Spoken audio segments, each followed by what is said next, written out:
সকাল সবাইকে। আর সবার আগেই জানাই শুভ জন্মাষ্টমী। আজ জন্মাষ্টমী এবং আমরা ঠিক করেছি যে আমরা ঠিক করেছি যে অনেক ভোগ রান্না করে গপুকে দেব, তাই জন্য এখানে গপু উঠে পড়েছে আর এইখানে সেইগুলোরই প্রস্তুতি চলছে। তো আমরা সকালবেলায় 6:30টার সময় উঠে সমস্ত ঘরের কাজকর্ম করে ভোগ রান্না করতে বসে গেছি। আমি এখানে জোগাড় করছি আর ও আগে কয়েকটা জিনিস যেগুলো ও বানাবে সেগুলো বানিয়ে নেবে। আমরা দুজনে ভাগ করে নিয়েছি, কারণ একার পক্ষে পুরোটা করা সম্ভব নয়, তাই জন্য দুজনে ভাগ করে নিয়েছি। ও কিছুটা করবে, আমি কিছুটা করব, সেটাই ও আগে স্টার্ট করে নিয়েছে। আমি সকালবেলা গোপালকে আর কি খেতে দিয়ে ফুল দিয়ে সুন্দর করে গোপালকে সাজিয়ে দিয়েছি। গোপাল এখন বসুক, বসে বসে দেখুক ভোগ রান্না, আর ততক্ষণে আমরা ভোগ রান্নাগুলো সেরে নিই। আর সেই দিন হয়ে গেছিলো প্রচণ্ড একটা হচপচ টাইপের হয়ে গেছিলো। এসির সার্ভিসিং করার জন্য এসছিল লোক, প্লাস সেদিনকেই ওনাদের অনেক দিন আগে বলা হয়েছে কিন্তু আসেনি, সেই দিনই আসতে হলো, জানি না। প্লাস আবার মামপুরও একটু শরীরটা ভালো ছিল না, তাই জন্য সব মিলে একদম পুরো ঘেটে হয়ে গেছিলো। তাও তার মধ্যে যে খুব সুন্দর করে আমরা পুজোটা দিতে পেরেছি এটাই অনেক। আর সকাল থেকে দুজনে আর কি মিলে শুরু করে দিয়েছি, তাই জন্য ও আমাকে বলছিল যে তোমাকে এখন আলু কাটতে হবে না, তুমি চলে যাও ভোগ রান্না করতে, আমি আলু ঠালু তোমাকে সব কেটে দিচ্ছি। তো ও আমাকে সমস্ত সবজি যা যা ছিল সব ভাজার সবজি সব কিছু কেটে দিয়েছিল। তো ও এখন এখানে সুজি রান্না করতে বসে গেছে, তো রান্না হয়ে গেছে, সেটাই নামিয়ে নিচ্ছে। ওর সেদিনকে আবার অফিসও ছিল, কিন্তু ওয়ার্ক ফ্রম হোম ছিল, যেহেতু ও নিয়েছিল ওয়ার্ক ফ্রম হোমটা, তাই জন্য সুবিধা হয়েছিল। ও বাড়িতে ছিল বলেই এতটা সম্ভব হয়েছে করা, নয়তো আমি একা হলে আমি হিমশিম খেতাম পুরোটাই। তো আমি এখানে একটু নারকেল কুড়িয়ে নিচ্ছি, কারণ নারকেলের নাড়ু বানানো হবে। আর এখানে সুজি হয়ে গেছে। আমরা প্রায় দুজনে মিলে প্রায় 10 রকম আর কি ভোগ রান্না করেছিলাম সেদিনকে। এই যে একজন ঘুম থেকে উঠেছে, ওঠার পর থেকেই খ্যান শুরু করেছে। মানে ওর শরীরটা সেদিন ভালো ছিল না, ওর কনস্টিপেশনের প্রবলেম, সেজন্য আবার সেদিনকেই ওর ওটা হতে হয়েছিল। যাই হোক, তো এখানে আমি এখন পনির, ক্যাপসিকাম, আলু দিয়ে একটা তরকারি বসিয়ে দিয়েছি। আর এগুলো কিন্তু আমার সমস্তটাই আলাদা, এগুলো সব হচ্ছে ঠাকুরের থালা বাসন আর কি, সমস্তটা। আর গ্যাসটাও আলাদা, ওভেনটা। এখানে পনিরগুলো ভেজে আর কি রেখেছি আমি। ও কিছুটা কাজ করছে, কাজ করে এসে আমাকে হেল্প করছে, আবার আমি ততক্ষণে এমনি করছি, বা আমি মাম্পুকে দেখতে যাচ্ছি যখন, তখন ও রান্না করছে। যাই হোক, এভাবেই করছে। তো ও আমাকে বলছিল হ্যাঁ তুমি সব করছো, আমি কিচ্ছু করিনি, মানে এরকম করে আমাকে আর কি খচাচ্ছিল। যাই হোক, তো এখানে আমি আর কি একটা তরকারি বসিয়ে দিয়েছি, সেটা হচ্ছে। আর আমি ততক্ষণ আটা মাখছি। আমি ফুলকপি আলুর তরকারিও বানিয়েছিলাম, তো সেটা আগের পনিরটা হয়ে গেছে, এটা ফুলকপি আলু হচ্ছে। 3 রকম ভোগ রান্না হয়ে গেছিলো। এখানে সমস্ত রকম ভোগ রান্না হয়ে গেছে, যেগুলো ঢাকা দেওয়া আছে। আর এখানেও মালপোয়া ভেজে নিচ্ছে। আগের বছর আমি একটু অসুস্থ ছিলাম, আমার খুব জ্বর হচ্ছিল, তাই জন্য আমি ভোগ রান্না করতে পারিনি, তাই জন্য ও করেছিল। আর এবছর দুজনে মিলেই করেছি। তো এখানে ঠাকুরের বাসন আমি আলাদা করে রেখে দিয়েছি, আর আমাদের ভোগ রান্না কমপ্লিট হয়ে গেছে। এবারে চলো পুজো করি। তো আমার সাথে সাথে শুরু করে আমার মেয়েও পর্যন্ত গপুকে স্নান করিয়েছে। ওর তো খুব আনন্দ, কারণ গপু দাদা বলে কথা, ওর দাদা। আর ততক্ষণে একটু ওষুধ দিয়ে ও ঠিক হয়ে গেছিলো, ওর প্রবলেম সলভ। এইবারে ও এনার্জি পেয়েছে, সুন্দর সেজে গুজে বসে পড়েছে পুজো করতে। সকাল থেকে আমি হ্যাপি বার্থডে টু ইউ গান গাইছি, আর ও নাচছে। সেটা মানে কিছুক্ষণের জন্য, তারপরই আবার শুরু হয়ে যাচ্ছিল খ্যান। এখন ঠিক আছে। যাই হোক, ওর ঠিক না হলে হয়তো ভালো করে পুজোটাও হতো না। ওর ঠিক হয়েছে বলেই পুজোটা সম্ভব হয়েছে ভালো করে করা। এখানে আমরা গোপাল স্নান করিয়ে দিচ্ছি। আমি প্রথমে মনে রেখেছিলাম যে একটু দুধ রাখতে হবে, কিন্তু আমি দুধটা সেই রাখাটা ভুলেই গেছি। আমাদের দুধটা যেহেতু সকালেই আসে, তাই জন্য তারপর ফুরিয়েও গেছিলো, ওর জন্য আর হয়নি। তো ও আর আমি এখানে গোপাল স্নান করিয়ে নিচ্ছি।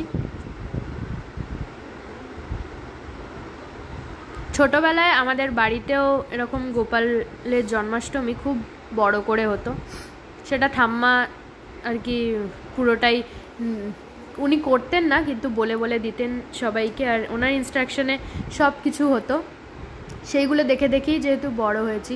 আর এই গোপালের জন্য একটা মানে গোপালের এই জন্মদিনটা ভালো করে করা, এটা সবারই একটা ইচ্ছা থাকে। তাই জন্য আমারও খুব ইচ্ছা ছিল ছোটোর থেকেই যে আমি নিজে হাতে ভোগ বানিয়ে গোপাল সাজিয়ে পুজো দেবো, এরকম কিছু একটা মানে জন্মাষ্টমীটা বড় করে করব, এটা আমারও খুব শখ ছিল। তাই জন্য সেই শখ পূরণ হচ্ছে, ওর জন্যই আমি খুব খুশি। আগের বছরও হয়েছিল, কিন্তু আগের বছর আমি যেহেতু একটু অসুস্থ ছিলাম ওর জন্য রান্নাটা তো করতে পারিনি, ভোগ রান্না করতে পারিনি। এবছর তো সবই পেয়েছি, গোপাল সব চেয়েছেই আমার থেকে, তাই আমি সবটাই করতে পেরেছি। এই জামাটা আর আমাদের বাড়িতে যে বড় গোপালটা আছে সেই গোপালটার যে জামা দুটোই এক হয়ে গেছে। এই জামাটা মা দিয়েছিল আমাকে, ওইটাই আমি রেখে দিয়েছিলাম, ওটাই পরিয়েছি জন্মদিনে। আর এরকমই সেম ব্লু কালারের মামুনি কিনে এনেছে বড় গোপালের জন্য। তো দুই ভাই একই রকম জামা পরেছে, শুধু কালারটা আলাদা।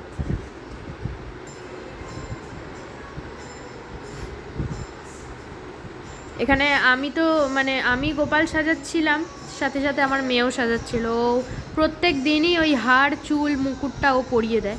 তো আজকে হাড়টা পরিয়েই চলে গেছে, কারণ ওই ঘরে গান হচ্ছিল বলে ও ওখানেই থাকছে আর ওখানেই নাচছে। পিছনটা তারটা আটকে দেন না, চেপে দিন।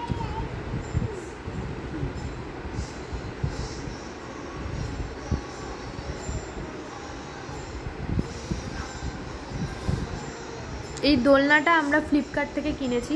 এটা অনেক দিন আগের কিনা, কিন্তু আগের বছর জন্মাষ্টমীর সময় কেনা ছিল না, তার পর আমরা কিনেছিলাম। এটা আমিও জানতাম না, ও হঠাৎ অর্ডার দিয়েছিল, এসেছিল, ফার্স্টে ভাঙা এসেছিল, তারপর আবার রিপ্লেস করা হয়, তো তখন ভালো এসেছে। খুব সুন্দর, এটা খুলে রাখা যায়, আবার সেটা অ্যাসেম্বল করে আর কি গোপাল বসানো যায়, ভালো সুন্দর। তো এইদিকে গোপু দাদা রেডি, এবার গোপু দাদাকে দোলনায় চড়ানোর পালা। ওই যে বললাম গান চলছে আর উনি নাচছেন, এই যে নাচছে, এটাই ওর একটাই স্টেপ, গোল গোল ঘোরা।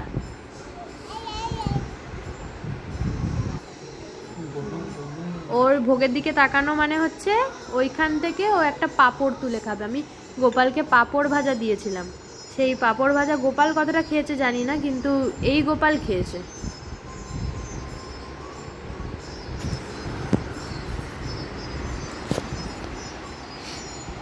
তা আমি গোপালকে দোলনায় বসাতে পারছিলাম না, তাই জন্য ও আমাকে একটু হেল্প করে দিয়েছে। তো গোপু দাদা বসে গেছে দোলনায়, আর এইবারে মুকুটটা পরিয়ে ফুল দিয়ে নাড়ু দিয়ে সুন্দর করে সাজিয়ে দিয়েছি। এইবার আস্তে আস্তে ভোগ নিবেদন করব।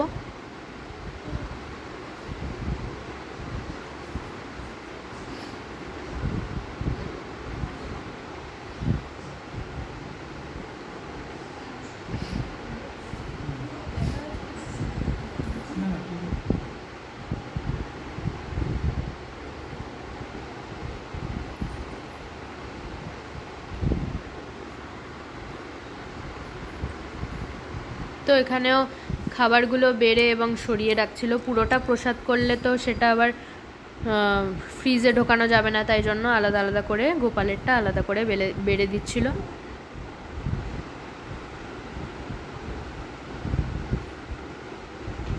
এই থালাটা এই থালাগুলো আমার বাড়ির থেকে আনা।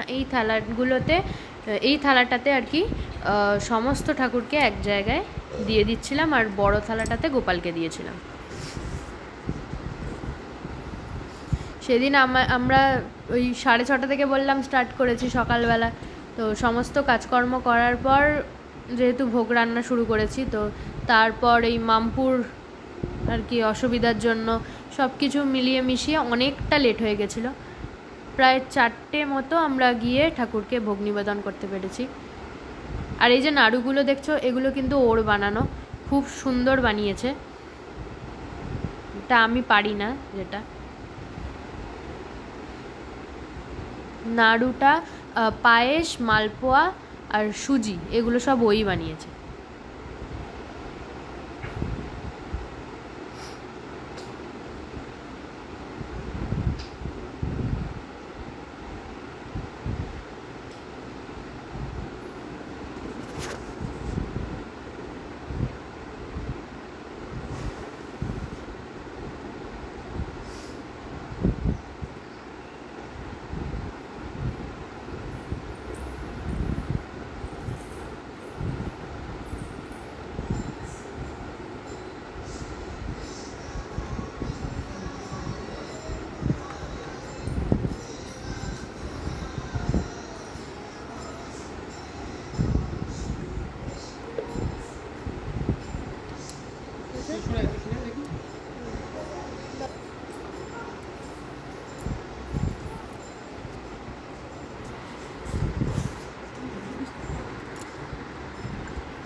চলো এবার সুন্দর করে এগুলো সাজিয়ে নেওয়ার পালা। সাজিয়ে নিই, আর তার সাথে সাথে এরপর পুজো শুরু করব, সেটাও তোমরা দেখো। ভিডিওটা কেমন লাগলো অবশ্যই জানিও, আর পারলে একটা লাইক করে দিও। আর আমি আর কিছু বলবো না, এবার ভিডিওটা পুরোটা দেখে নাও। তুমি খাও মা, তুমি খাও, তুমি খাও মা। হবে না এটা? কি খাবে জানে? হ্যাঁ, কোনটা খাবে? এটা